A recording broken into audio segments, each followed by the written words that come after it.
ആശങ്കപ്പെടുത്തുന്ന വാർത്തകൾ ഭരണകർത്താക്കളിൽ നിന്ന് കേൾക്കേണ്ടി വരുന്നത് നിങ്ങളുടെ റോൾ മോഡൽ മുഹമ്മദ് റസൂലുള്ളാഹി സ്വല്ലല്ലാഹു അലൈഹി വസല്ലമ തങ്ങൾ ആവാത്തത് കൊണ്ടാണ്. മനസ്സിലായിട്ടുണ്ടോ നിങ്ങൾക്ക്? സദസ്സിന് മനസ്സിലായിട്ടുണ്ടോ ഞാൻ പറഞ്ഞത്?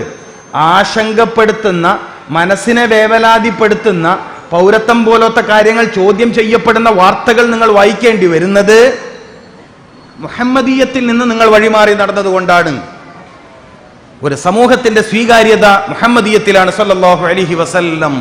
സ്വഹാബത്തിനെ ലോകം സ്വീകരിച്ചത് അവരിൽ മുഹമ്മദീയത്തുണ്ടായത് കൊണ്ടാണ് സല്ലല്ലാഹു അലൈഹി വസല്ലം. നിങ്ങളിൽ ഇപ്പൊ എന്താ ഇല്ലേണ്ടായത്? മുഹമ്മദീയത്ത്, ആകർഷണീയത, അട്രാക്ഷൻ. മുഹമ്മദീയത്ത് എന്നതിന് ഞാൻ കൊടുക്കുന്ന അർത്ഥം ആകർഷണീയത, അട്രാക്ഷൻ, സ്വീകാര്യത. അത് നഷ്ടപ്പെട്ടിട്ടുണ്ട് നിങ്ങൾക്ക്. പാർശ്വവൽക്കരിക്കപ്പെടും,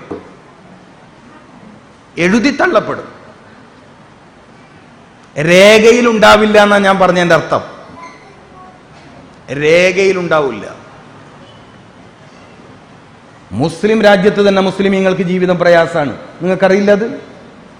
ഫലസ്തീനിൽ, ഇറാഖിൽ, ബഗ്ദാദിൽ, സിറിയയിൽ ഇതൊന്നും നിങ്ങൾക്കറിയില്ലേ? അവർക്ക് മുഹമ്മദീയത്ത് നഷ്ടപ്പെട്ടതിന്റെ പരിണിത ഫലം. പ്രതിരോധശേഷി നഷ്ടപ്പെട്ട ഒരു തടിയിൽ എന്തൊക്കെ രോഗം വരുന്ന? പ്രതിരോധശേഷി നഷ്ടപ്പെട്ട തടിയിൽ എന്തെല്ലാം രോഗം വരാം?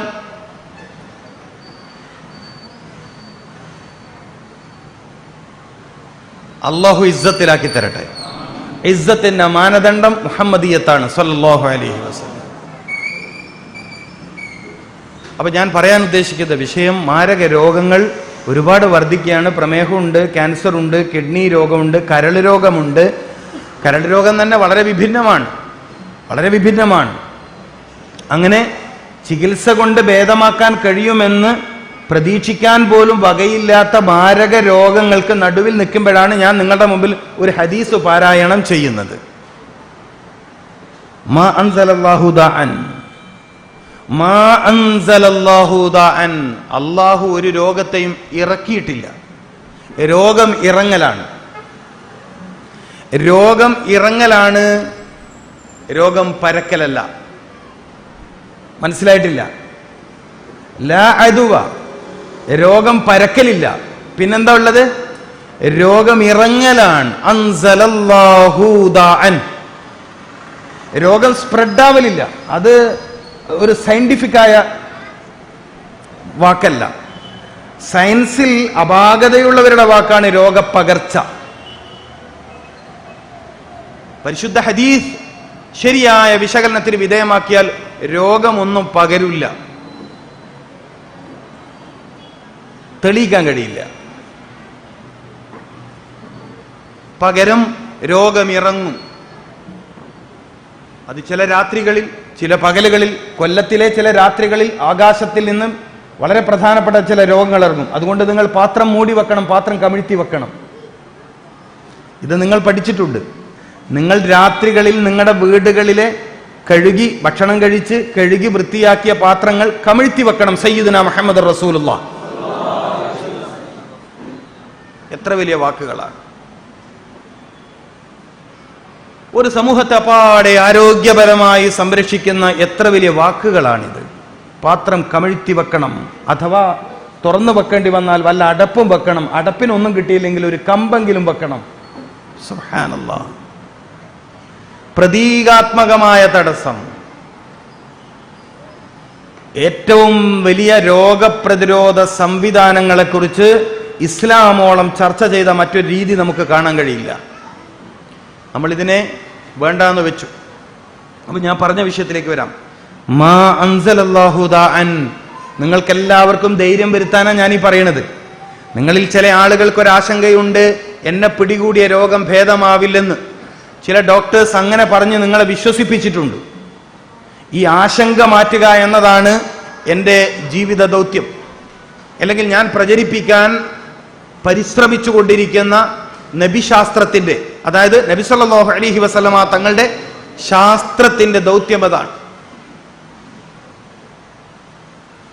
മാ അൻസലല്ലാഹു ദാഅൻ, അല്ലാഹു ഒരു രോഗത്തെയും മനുഷ്യനുമേൽ ഇറക്കിയിട്ടില്ല. ഇത് രോഗികൾ മനഃപ്പാടമാക്കേണ്ട ഹദീസാണ്. രോഗം കൊണ്ട് പ്രയാസത്തിലായ ആളുകൾ മനഃപ്പാടമാക്കേണ്ട ഹദീസാണ്. മാ അൻസലല്ലാഹു ദാഅൻ, അല്ലാഹു ഒരു രോഗത്തെയും മനുഷ്യന് മേൽ ഇറക്കിയിട്ടില്ല. ഇല്ലാ അൻസല ലഹു ശിഫാ. ലാ ഇലാഹ, ഒരു ഇലാഹു ഇല്ല, ഇല്ലല്ലാഹ്, അല്ലാഹ് അല്ലാതെ. കടുപ്പുള്ള വാക്കാണ്. അല്ലാഹ് മാത്രമേ ആരാധനക്ക് അർഹനുള്ളൂ എന്ന് പറയുന്നതിനേക്കാൾ കടുപ്പുണ്ട് ലാ ഇലാഹ ഇല്ലല്ലാഹ് എന്ന് പറയുന്നതിന്. മാ അൻസലല്ലാഹു ദാഅൻ, ഇറക്കിയിട്ടേ ഇല്ല. ഒരു രോഗവും അല്ലാഹു ഭൂമിയിലേക്ക് ഇറക്കിയിട്ടില്ല. ഇല്ലാ അൻസല ലഹു ശിഫാ ഔ കമാ ഖാൽ മുഹമ്മദ് റസൂലുള്ളാഹി. നിങ്ങൾ ചിന്തിക്ക്, ഒരു 2 മിനിറ്റെങ്കിലും എൻ്റെ സഹോദരന്മാരും സഹോദരിമാരും ചിന്തിക്ക്. എന്നിട്ട് എന്തേ എൻ്റെ സൂക്കേട് മാറാത്ത? നിങ്ങൾ അങ്ങനെ ചിന്തിക്ക്, നിങ്ങൾ അങ്ങനെ ചിന്തിക്കുക. അപ്പോഴേ എൻ്റെ വാക്കുകൾ, അടുത്ത വാക്കുകൾക്ക് പ്രസക്തിയുള്ളൂ. നിങ്ങൾ അങ്ങനെ ചിന്തിക്ക്. എന്നിട്ട് എന്തേ എൻ്റെ രോഗം ശിഫയാവാത്തത്? അല്ലേ ചോദിക്കണ്ടേ? നബി സല്ലല്ലാഹു അലൈഹി വസല്ലമ തങ്ങളോടാണ് ചോദ്യം. എന്നിട്ട് എന്താണ് എൻ്റെ രോഗം ശിഫയാവാത്തത്? എല്ലാ രോഗത്തിനും അള്ളാഹു ശിഫ ഇറക്കിയിട്ടുണ്ടെങ്കിൽ എൻ്റെ രോഗം മാറുന്നില്ലല്ലോ.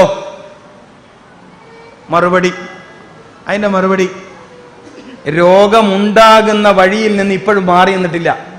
ഒന്ന്, രോഗം ഉണ്ടാവുന്ന വഴിയിൽ നിന്ന് ഇപ്പോഴും നിങ്ങൾ മാറി നിന്നിട്ടില്ല. ഉത്തരം 1. മനസ്സിലായിട്ടില്ല? നിങ്ങൾക്ക് മനസ്സിലായിട്ടില്ല? രോഗം ഉണ്ടാവുന്ന വഴിയിൽ നിന്ന് ഇപ്പോഴും മാറി നിന്നിട്ടില്ല. ഉത്തരം മനസ്സിലായിട്ടില്ല? ഇല്ലെങ്കിൽ പറയും. രോഗം ഉണ്ടാവുന്ന വഴി, രോഗം ഇല്ലാണ്ടാവുന്ന വഴി, രോഗം വളരുന്ന വഴി, രോഗം ശക്തിപ്പെടുന്ന വഴി. മനസ്സിലാവുന്നുണ്ടോ? മനസ്സിലാവാത്ത ആള് പറയണേ. എന്റെ രോഗം എന്താണ് ശിഫയാവാത്തത് എന്നാ ചോദ്യം. എന്റെ രോഗം എന്തുകൊണ്ടാണ് ശിഫയാവാത്തത് എന്നതാ ചോദ്യം. ഞാൻ പറഞ്ഞ ഹദീസ് എന്താണ്? മാ അൻസലല്ലാഹു ദാഅൻ ഇല്ലാ അൻസല ലഹു ശിഫാ. എല്ലാ രോഗവും ശിഫയാവും.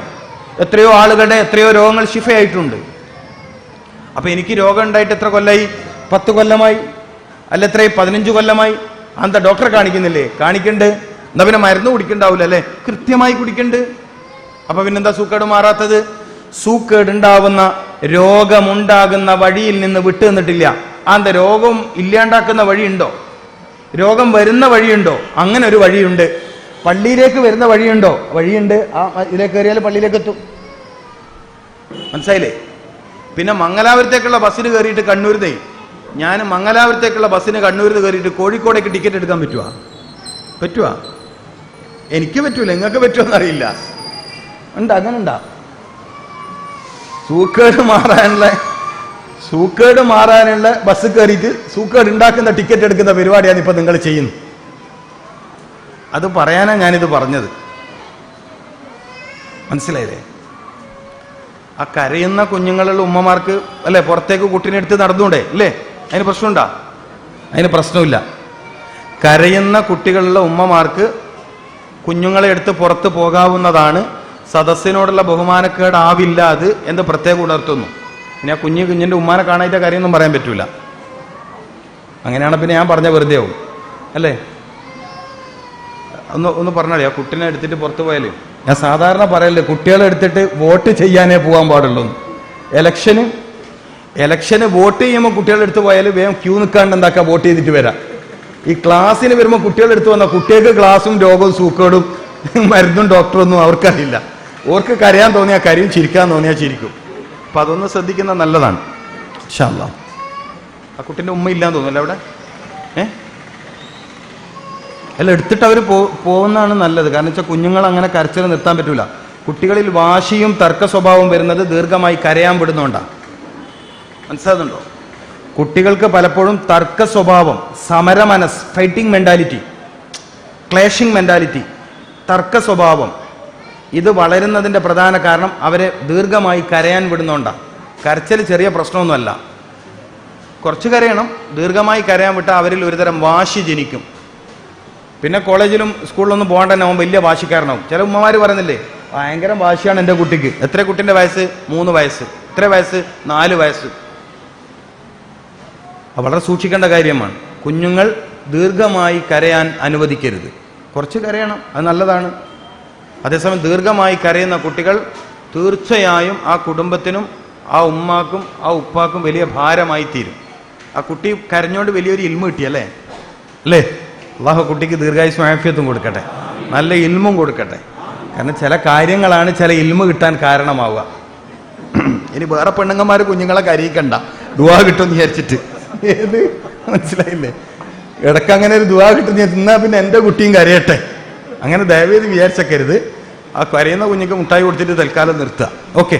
അപ്പം ഞാൻ പറഞ്ഞു വന്ന വിഷയം ഇതാണ്. എൻ്റെ പ്രിയപ്പെട്ട മുഅ്മിനീങ്ങളെ, രോഗം ഉണ്ടാകുന്ന വഴിയിൽ നിന്ന് മാറി നിൽക്കാത്തത് കൊണ്ടാണ് നമുക്ക് രോഗം ശിഫയാവാത്തത്. ഈ പോയിന്റ് നിങ്ങളൊന്ന് നോട്ട് ചെയ്യാം. ഈ പോയിന്റ് നോട്ട് ചെയ്യുന്നതിന് മുമ്പ് നിങ്ങൾക്ക് ഓർമ്മയിൽ എപ്പോഴും നിൽക്കേണ്ട ഒരു കാര്യമുണ്ട്: എല്ലാ രോഗവും ശിഫയാവും. ഇതാരെ വാക്കാണ്? സയ്യിദുനാ മുഹമ്മദ് റസൂലുള്ളാഹി സല്ലല്ലാഹു അലൈഹി വസല്ലമ തങ്ങളുടെ വാക്കാണ്. ചരിത്രത്തിൽ രേഖയാണ്, മദീനയിൽ രോഗികളില്ല. ചരിത്രത്തിൽ രേഖയാണ്. ഇത് ഒരു മസ്ജിദ് ഇമാമിന്റെ പ്രസംഗമൊന്നുമല്ല. ലോകത്തിന് ശാസ്ത്രത്തിന്റെ മാതൃക നബി സല്ലല്ലാഹു അലൈഹി വസല്ലമ തങ്ങളുടെ ശിഷ്യന്മാരായ സ്വഹാബികളിൽ നിന്നാണ്.